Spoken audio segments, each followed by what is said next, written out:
Hey everyone, welcome back to my channel. Thanks for joining me today.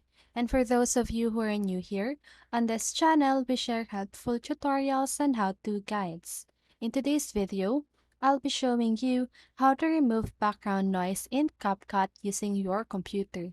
And if you want to know how to do it, just keep on watching. So first of all, what you need to do is to launch the CapCut application on your device and import the video that you want. So drag it right here, or you can just go ahead and simply click on this plus sign. Now click on the video right here and go to audio.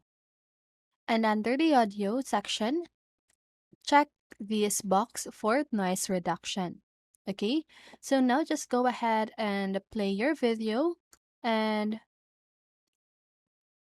you will notice that the background noise has been removed. Okay, so now just go ahead and export your video if you're happy with the output or the result. I'm sorry. So now if you follow all of these steps, you should be able to remove background noise in CapCut.